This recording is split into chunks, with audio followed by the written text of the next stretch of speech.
देवगड वासियानो सावधान. आता पुन्हा तुमची माती भडकवली जाते.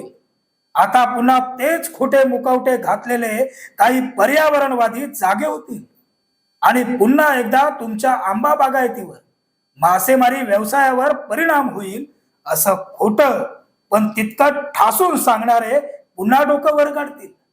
स्वतःच्या हातून विकासात्मक प्रकल्प आणण्याबाबत काही होत नाही आणि जे प्रकल्प आणतात त्यांना फक्त राजकीय द्वेषानं विरोध करायचा हेच धंदे आहेत काहींचे. या सर्वांपासून सावध राहा. पुराव्याशिवाय कुठल्याही अफवांवर विश्वास ठेवू नका. लक्षात घ्या, आज सगळा राजकारणाचा सारीपाट आहे. दूरदृष्टी ठेवून राणेंनी प्रकल्प आणायचे आणि मोतीबिंदूचं ऑपरेशन होऊ घातलेल्याने ते उधळवून लावायचे. मागील कित्येक वर्ष हेच धंदे सुरू आहेत सिंधुदुर्गात. निदान आता तरी यांच्या राजकारणाला फसू नका. फक्त राजकीय द्वेषानं पछाडलेल्या काही राजकारण्यांना आणि स्वतःची तुंबडी भरू पाहणाऱ्या काही एनजीओना सुरुवातीपासूनच काय सांगतोय, सुरुवातीपासूनच आपण आपल्यापासून दूर ठेवलं आणि जे सत्य आहे ते चिकित्सक पद्धतीनं जाणून घेतलं तर यांचा डाव आपोआप फसणार आहे. अर्धवट ज्ञानाच्या आधारे पसरविल्या जाणाऱ्या आणि सोशल मीडियावर सहज उपलब्ध होणाऱ्या कॉपी पेस्ट पोस्ट पासून आपण तुर्तास लांब राहिलेलंच बरं. या सर्वांचा सामना करण्यासाठी प्रथम त्यांच्याकडून राजकीय हेतू पुरस्कर पसरविल्या जाणाऱ्या नकारात्मक विचारांवर आजपासूनच प्रहार सुरू करावाच लागेल. नमस्कार, मी साईनाथ गावकर आपणा सर्वांचा साईच्या चावडीवर स्वागत करतो. आम्ही स्वतः जैतापूर, नाणार, बारसू या ठिकाणी होऊ घातलेल्या औद्योगिक क्रांतीचं अगदी रस्त्यावर उतरून रिपोर्टिंग केलंय. या ठिकाणी प्रकल्प उभे झाले नाहीत, पण आजही ते सगळं मोकळं माळरान आहे तसं आहे. साधं गवतही उगवत नाही तिकडे. ही सत्य परिस्थिती आहे. कातळ शिल्पांचा बागुलबुवा करणारे आता त्या कातळ शिल्पांची अवस्था पाहायलाही जात नाहीये. त्यावेळी या प्रकल्पांचे विरोधी नेतृत्व करणारे आज गाव सोडून ज्या मुंबईत 3-3 रिफायनरी आहेत त्या ठिकाणी स्वतःचे फ्लॅट घेऊन बसलेत. कोकणी माणूस साधा बोळा आहे हो, त्याचं डोकं भडकवणं सोपं आहे. हे कोकण विकास विरोधी गद्दारांना पूर्ण माहिती आहे. त्यामुळेच कोकणी माणसाचा स्वतःच्या स्वार्थापायी वापर केला गेला हे जळजळीत सत्य आहे. आमच्यासारखा पत्रकार जेव्हा हे सगळं निर्भीडपणे मांडतो तेव्हा त्यालाही बदनाम करायला हे लोक मागे पुढे पाहत नाहीत. अर्थात सत्य बोलणाऱ्याला भीती कशाची. त्यामुळेच अगदी सुरुवातीला सर्वांना विनम्रपणे आवाहन करतो, देवगड वासी हो सावधान. आता फसू नका. डोळे उघडे ठेवून सगळं सत्य जाणून घेऊ आणि मगच भूमिका घेऊ. आपण सर्वांच्या लक्षात आलंच असेल मी कोणत्या विषयाबाबत आपल्याशी बोलतोय.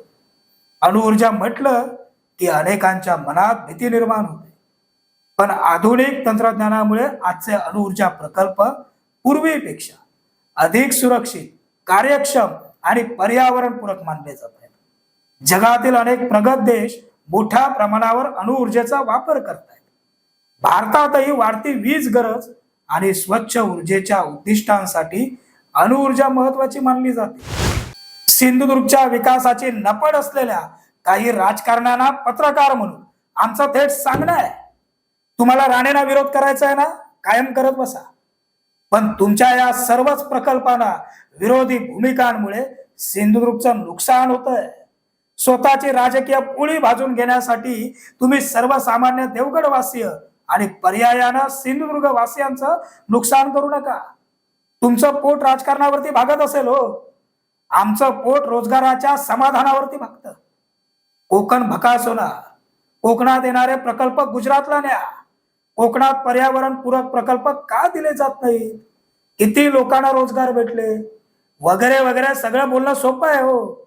माझा मुद्दा हाच आहे की तुम्ही असे प्रकल्प आले की विरोध करायला समोर येता आणि त्यानंतर कोणताही प्रकल्प आणण्यात तुमचं योगदान कधीच का दिसत नाही. तिकडे त्या राजापूरमध्ये रिफायनरीला विरोध करायला ते वालम आणि त्यांची ती चौकडी पुढे होती. या मंडळींना ताकद दिली उभाटा सेनेनं. त्यानंतर त्या मोकळ्या माळरानावरती एकही प्रकल्प का आला नाही. तुमच्या त्या सो कॉल्ड भाषेत पर्यावरणपूरक राजापुरात ती कुठली हिऱ्यांची कंपनी घातली कुणीतरी त्या वालमानी. ती कंपनी आता आहे कुठे? हो, जनतेला येणं बनवायचे धंदे आता बंद करा. आमची महाराष्ट्राचे मुख्यमंत्री देवेंद्रजी फडणवीस, रत्नागिरीचे आणि सिंधुदुर्गचे खासदार नारायणराव राणे आणि सिंधुदुर्गचे पालकमंत्री नितेशजी राणे यांना देखील विनंती आहे. हे असे विकासाच्या गप्पांमध्ये सुद्धा सहभागी होण्याची कुवत नसलेल्या काहींचे मुखवटे आत्ताच फाडायचे असतील तर येऊ घातलेला अणुऊर्जा प्रकल्प कसा चांगला आहे आणि यातून स्थानिकांना काय फायदा होणार, त्यांच्या बागायती, मासेमारी आदींचं कसं नुकसान होणार नाही याबाबत सखोल माहिती जनतेला आपण सर्वांनी तातडीने उपलब्ध करून द्यावी, जेणेकरून यांचं दळबद्री राजकारण त्या ठिकाणी शिजणार नाही आणि त्यातून देवगड वासियांचं पर्यायानं सिंधुदुर्ग वासियांचं आता नुकसान होणार नाही. रत्नागिरी सिंधुदुर्गात अणुऊर्जा प्रकल्पांमुळे विकासाचे नवे पर्व सुरू होणार आहे. महाराष्ट्राच्या विकास इतिहासात कोकण विभागासाठी अत्यंत महत्वाचा आणि भविष्यातील चित्र बदलणारा निर्णय समोर आला आहे. रत्नागिरी आणि सिंधुदुर्ग जिल्ह्यात मोठ्या प्रमाणावर अणुऊर्जा प्रकल्प उभारण्यासंदर्भात महत्वपूर्ण हालचाली सुरू असून यामुळे कोकण आता ऊर्जा हब म्हणून उदयास येण्याची चिन्ह स्पष्टपणे दिसू लागली. राज्य शासनाच्या प्रस्तावानुसार रत्नागिरी आणि सिंधुदुर्ग जिल्ह्यात विविध कंपन्यांचे अणुऊर्जा प्रकल्प उभारले जाणार आहेत. अदानी पॉवर यांच्याकडून रत्नागिरी इथं 6000 मेगावॅटचा अणुऊर्जा प्रकल्प, तर रिलायन्स इंडस्ट्रीकडून रत्नागिरी इथं BSR SMR न्यूक्लिअर रिएक्टर्स हा प्रोजेक्ट प्रस्तावित आहे. बजाज समूहाशी संबंधित 5000 मेगावॅट क्षमतेची योजना प्रस्तावित आहे.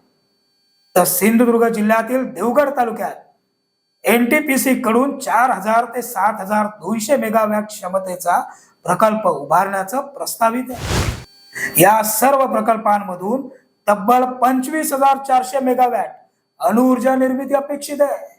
यासाठी अंदाजे 6,50,000 कोटी रुपयांची गुंतवणूक होणार असून सुमारे 1,23,000 अधिक रोजगार निर्मिती होण्याचा अंदाज आहे. या प्रकल्पांमुळे केवळ वीज निर्मितीच नव्हे तर स्थानिक युवकांसाठी रोजगार उपलब्ध होणार आहे. बरं, हे सगळं इथंच थांबत नाहीये. त्याही पुढे जात तांत्रिक शिक्षण, उद्योग, हॉटेल व्यवसाय, वाहतूक, बांधकाम आणि सेवा क्षेत्रात मोठ्या प्रमाणावर संधी निर्माण होणार आहेत. देवगड रत्नागिरीकडे देशाचं लक्ष केंद्रित झालंय. ही बाब आपणा सर्वांसाठी गौरवाची तर आहेच, पण प्रगतीचं नवं दालन उघडं करून देणारी आहे. कोकणातील किनारपट्टी, समुद्र मार्ग, उपलब्ध जागा आणि भौगोलिक परिस्थिती लक्षात घेता हा विभाग देशाच्या ऊर्जा क्षेत्रातील भविष्यातील केंद्रबिंदू ठरणार असल्याचं तज्ञांचं मत आहे. मुख्यमंत्री देवेंद्र फडणवीस यांच्या उपस्थितीत विविध कंपन्यांसोबत झालेल्या सामंजस्य करारांमुळे या प्रकल्पांना वेग मिळाल्याचं चित्र आहे. आधुनिक सुरक्षा व्यवस्थेवर आधारित आजचे अणुऊर्जा प्रकल्प अत्याधुनिक सुरक्षा तंत्रज्ञानासह उभारले जात आहेत. त्यामध्ये मल्टीलेअर सुरक्षा, automatic shutdown system, radiation control, भूकंप आणि समुद्री सुरक्षेचे निकष, केंद्र सरकारचे कठोर नियंत्रण असतं. त्यामुळे स्वतःची राजकीय पोळी भाजू इच्छिणाऱ्यांपासून आपण सर्वांनी आजच सावध राहणं गरजेचं आहे.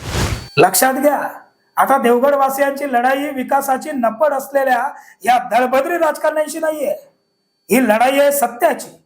ही लढाई आहे देवगडच्या सर्वांगीण विकासाची. एक प्रकल्प आणि त्यातून निर्माण होणारा रोजगार, स्वयंरोजगार, औद्योगिक क्रांती सोबतच वाढणारं पर्यटन, हॉटेल व्यवसाय आदी संधींची. देवगड वासियांनो सावधान. आता हातात आलेली संधी गमावू नका. परिपूर्ण माहिती घेऊनच भूमिका ठरवा, एवढंच आवाहन करतो या निमित्तानं. आजच्या साईच्या चावडीवर इथंच स्वल्पविराम देतो. पुन्हा भेटू नवीन भागात. धन्यवाद.